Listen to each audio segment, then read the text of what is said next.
Now, I was on a GarageBand forum the other night, and somebody posted, I'm writing a song, what chords do I use? And it was met by, sort of flippant responses, or people just telling them to go with their instincts, etc., which is clearly not helpful to that person. Now, on GarageBand, this is really good, because what you can do with this is you can use the preset chords which it gives you to come up with something that you could use. So I've started a new song, and I'm on classical grand piano. I like the classical grand. The grand piano is all right, but the classical one has got a much nicer sound to it. Now, on the right hand side, there's a button here which is like a load of rectangles, some of which are shaded and some not. If I just press on that, it turns from a keyboard into some buttons which have chords on them. Now, at the moment, if we go to the spanner symbol, it says that my song is in the key of C major. I'll explain what keys are in a minute and the key signature and what that means. So if I just come out of that, we're in C major. Now it gives you 8 chords that work with C. Now I can understand with somebody writing a song being presented with 8 chords going, I don't know which ones to use. The answer is they've laid this out pretty well in the fact that you've got C, which is kind of in the middle, and then the two more sort of most important chords in that major key, which are chord 4, which is F, and G, which is the 5th, they are bunched together in a group. So you get this.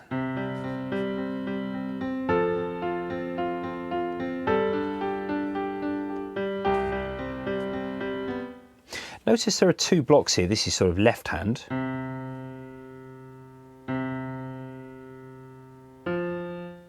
Left hand and then right hand chords. So there's your right hand there. And if I just hit C at the top, conveniently it'll play both hands for me, and I don't need to jab both buttons. So perhaps just the ones at the top to start with. Now, all this 4th and 5th business, I should explain a little bit about it. Now, there isn't a massive need for lots of music theory here. Don't worry about it, because the answer is you pick up things as you go along. Now, the chords here are based on the scale of C major. Now, on the piano, this is the easiest one to play because it is white notes only. There's your scale of C. Now, how a chord works is you have your first note, miss one out, and then miss another one. There we go. That is a chord of C major. If I was to go up a step to D, do exactly the same with that spacing, that's D minor. And if I go up another one, E minor, then F, G, and A minor. And there is another one that's on the 7th note, which is not sort of classed as a diatonic chord, as it were, which is called B diminished. Now, if I was going to go to my chords, you can see that all of those chords are present here, with the exception of B flat. Now, that's kind of a rock and pop thing, a chord of the flat and 7th. Don't worry.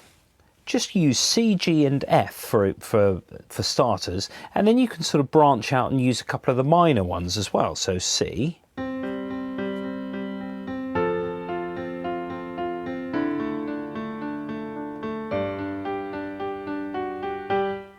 now, some of the autoplay features on here obviously may not pertain to your song. They might not be, you might think, well, I don't want that ding, ding, ding, ding, ding, ding, ding, ding. You could use 2 fingers.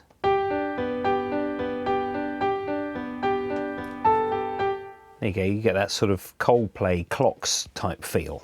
Or you can change the autoplay to another one. 2 fingers, or 1 finger for a start. 2. And then 3. So you get all sorts of different flavourings with a number of fingers, 1, 2 or 3, on any of the autoplay functions. So autoplay 1 to 4, that gives you 12 combinations. That'll do to get you started. After a while, however, you can actually adjust things yourself. If I was going to record, let's say I'm going to record C, F and G.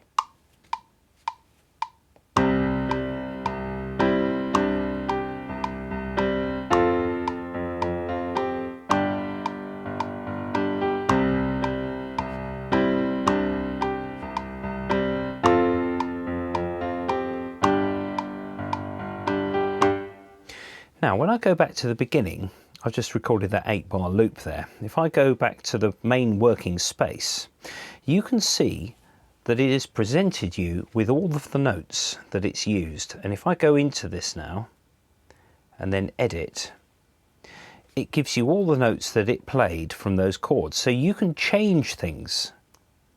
That's rather nifty. It's giving you something and then just said, well, there you go. Have a little look with that.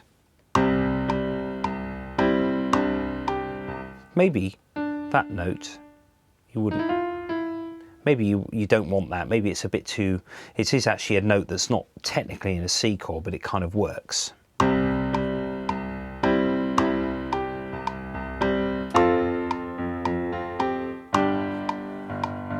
Okay, so we've got 8 bars. We've got 2 bars of C, a bar of F, and a bar of G. Let's see what we can do with that. This is the beginnings of our song. Let's find drummer. That's on the other separate page. There we go. So I'm going to just have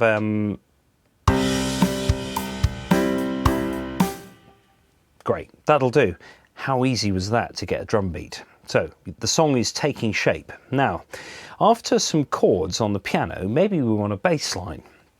Now, 2 things you can do here. You can either set the bass to autoplay along with the piano, or you can create your own bass line. I'm going to stick with the smart bass, so I'm assuming no musical knowledge of how to play any of these instruments at all. And actually, that's, for a songwriter, it can be very frustrating if you think, well, I know what I want to do, but I can't get it because I can't play that instrument. That's where GarageBand comes in. So if I go C,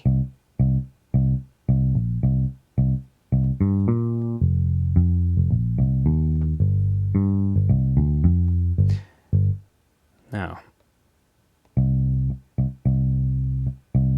that's what I want.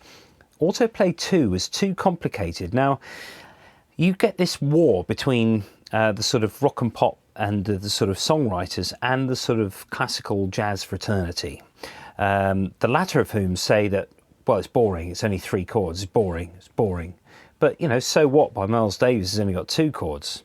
Added to which, it's not about the chords, it's not about the notes, it's about the song. Lots of people think, well, I've got to put my 2-bob in, and the best thing you can do if you're a session musician is to do your job without being noticed, and that means you've done your job well, which means that you've played to that song. So if I play the bass along now with the piano,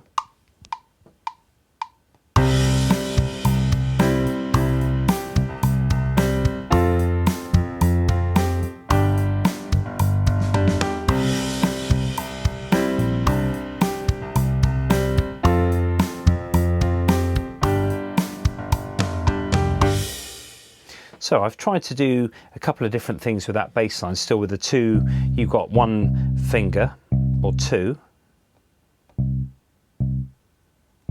or 3.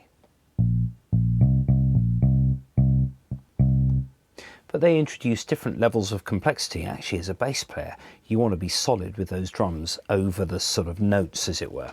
So I've got piano, bass and drums here. Now, maybe I could add an acoustic guitar as well. Just a similar thing. You go to Smart Guitar. Now, you have the option to strum a chord. If you're not a guitarist, it doesn't matter.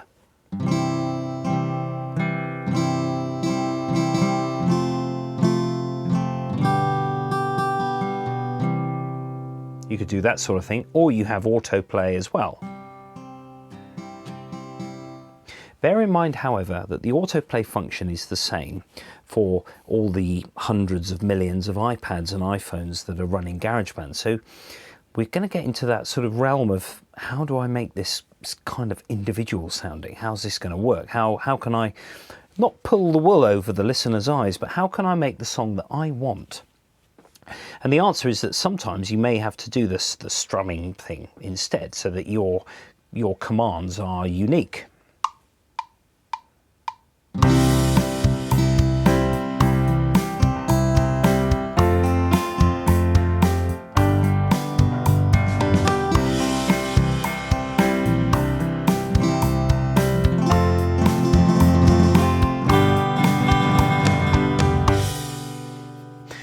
Or whatever you can also adjust this as well. You get presented with those notes, including all that sort of that I did at the end.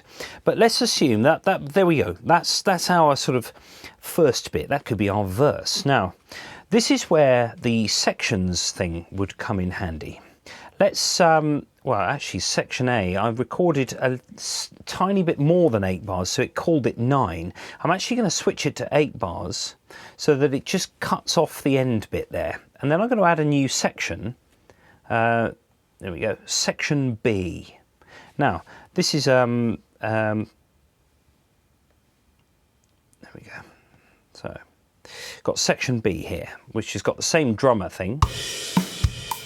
But maybe I'd want to try a slightly different chord sequence, and let's begin with the piano. So if I just go to find that, we had C, F, G. Maybe let's try 2 minor chords, one minor chord and then the other. See what happens with that.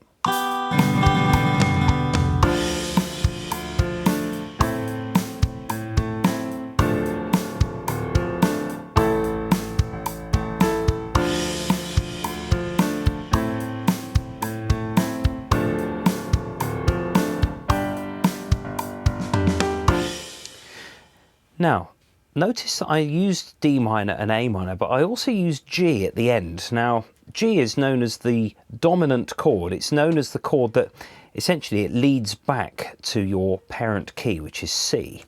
So that's quite an important sort of musical concept, is that the chord that's 5 above C, C, D, E, F, G, is usually the one that links back to that first chord, hence why I use that at the end of what I think is probably my chorus.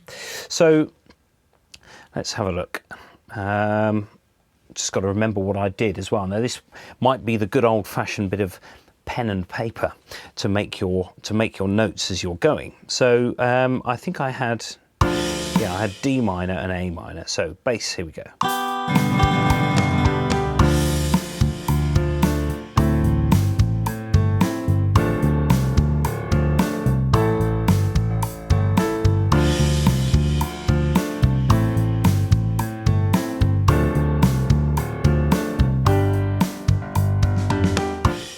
Notice also that I am preempting each chord very slightly with respect to the first beat of the bar, so that means it really does catch that first note. Sometimes if you don't do that, the chord won't change until halfway through the bar, or sometimes not at all, depending on the sound, but you get used to that. Now, I didn't really like how it began, that chorus, so what I'm going to do is I'm going to edit out those 2 bars and replace them with 2 bars that followed. So I can just split that like that, and then split that again like that. There we go. So I'm going to get rid of that, and I'm going to copy that. I'm going to go back to the beginning and paste it back into place. There we go. So guitar wise, I could do the same thing, or I might maybe bring an electric guitar in instead of the acoustic that was in the verse. So I just go to my acoustic guitar and maybe classic clean or something. See what that sounds like.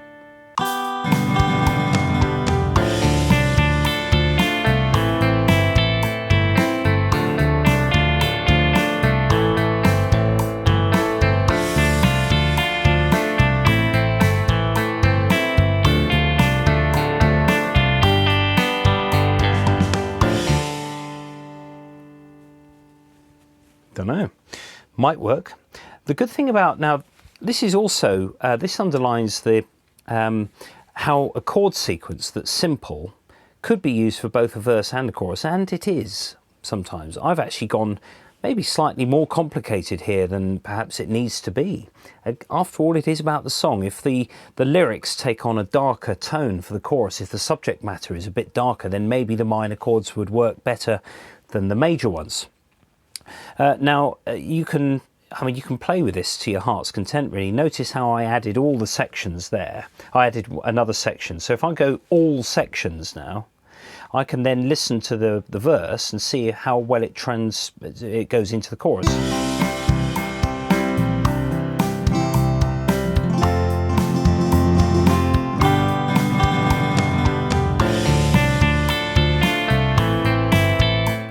See See, that electric guitar kind of brings it out a little bit.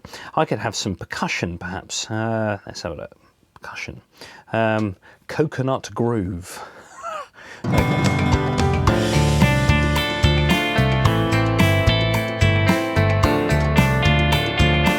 So all I've done there is added a percussion track, and what I could do is go back to my main window and actually delete the bit from the verse and have it in the chorus only. Let's see what happens if I just raise the level of that slightly.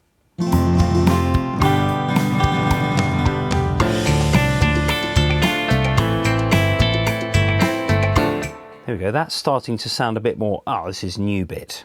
Maybe I could add some strings as well, perhaps. You know, it's such a great tool, this. It really is. It's so capable, and the sounds are very, very good. Although they are not really sort of individual in terms of their, you know, it's on everyone's iPhone or iPad or whatever. But you can use this as a really good sketch pad.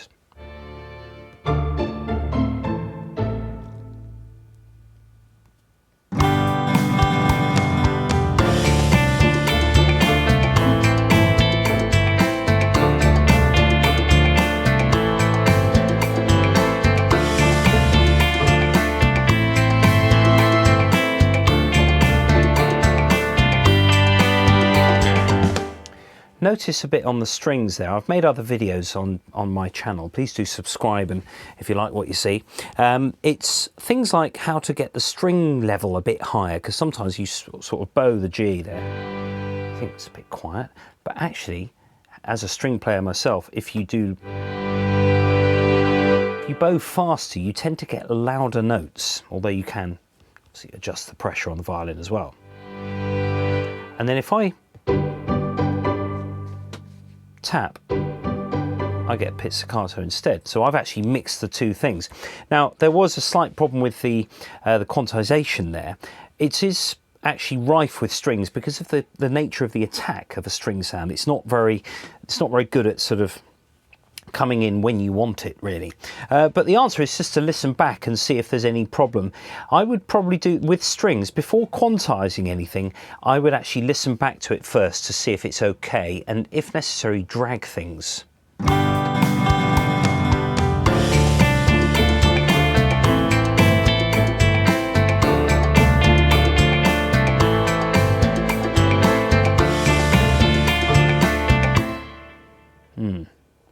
A little bit lazy there.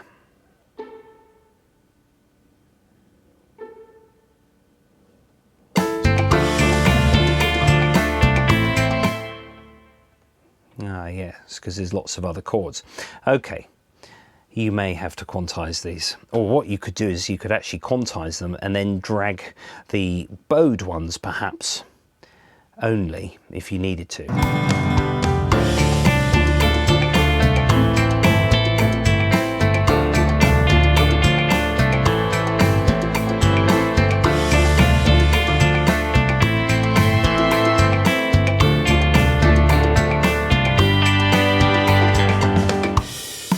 Okay, so the next thing really to do, once you've got something like this, is to say, well, okay, I'm going to let's delete that, and I'm actually going to add more sections. So section A rather, let's duplicate that, and section B, let's duplicate that as well. So you end up with, and then there's look in all sections to see how our song is forming at the moment. So actually there's a gap there. If I just draw a box around everything there and drag it back to here, you can see I've got 2 verses and 2 choruses. Then maybe a midsection, you could go somewhere else, or the song may be complicated enough or not need a midsection. It could just be verse, chorus, verse, chorus, verse, chorus, verse, chorus.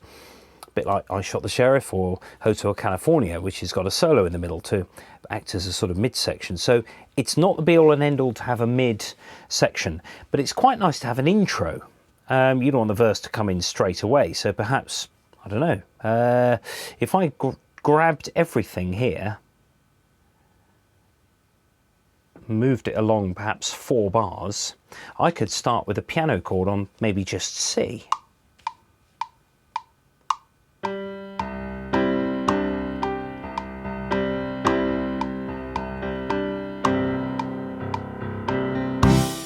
and then I'm into my song. Now notice at the beginning it didn't actually catch the first note, but what you can do is you can go back in to you can go into the edit window here and just put in a note at the start. Let's try that. Just put in a bottom C or perhaps 2 C's or something and see what happens. That'll do me absolutely fine. Now notice how at bar 5 it kept going. It put a complete bar in there, so you may have to drag what was essentially what you got rid of, and in fact in this case it did actually take away that. It did actually take away the first bit of that piano. Now what I could do is I could record it perhaps at the end, because there is always a risk that you to sort of take away some of the recording. So I'm just going to record that on its own again. This time I caught the note.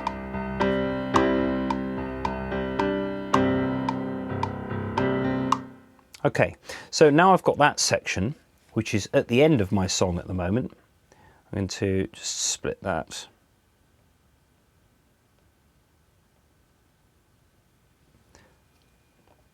For some reason I've got rid of the entire piano. That's not very bright. There we go. So I know what it is. It's because I haven't used a new section. So if I go add section, it's worth really checking on this to make sure that everything is actually going to work properly.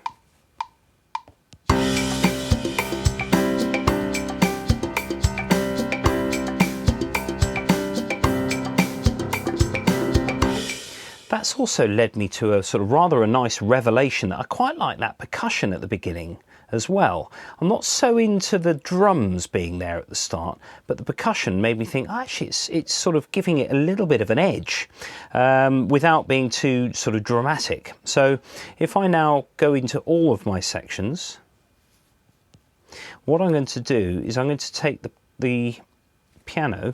So if I hold finger on that and then tap that one, and move them all the way to the beginning, here's my intro.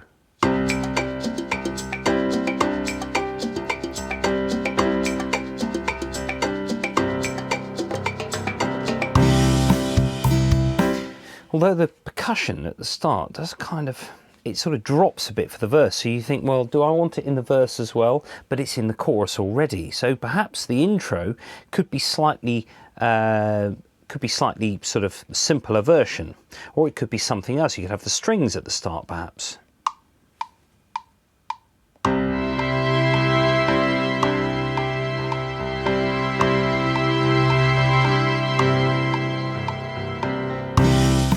Notice also that the speed at which you draw across the strings, if you draw slower, when it's faster it'll go down in volume. Albeit in a very string-like way, so quite gradual. So there is an idea for a song before you've even put any vocals down, and because it's been done in sections, you can easily see what you've got, and you're just playing jigsaw puzzles with it, and then you can add other sections and drag them in and that sort of thing. So I hope that answers a bit of a question about songwriting using chords. The answer is just take a couple of them and just see how it sounds. Experimentation really is key. Music is for everyone, let's not forget that. And there aren't any people on earth who dislike music, really. Everyone likes music, and everyone should be able to create it thanks to this.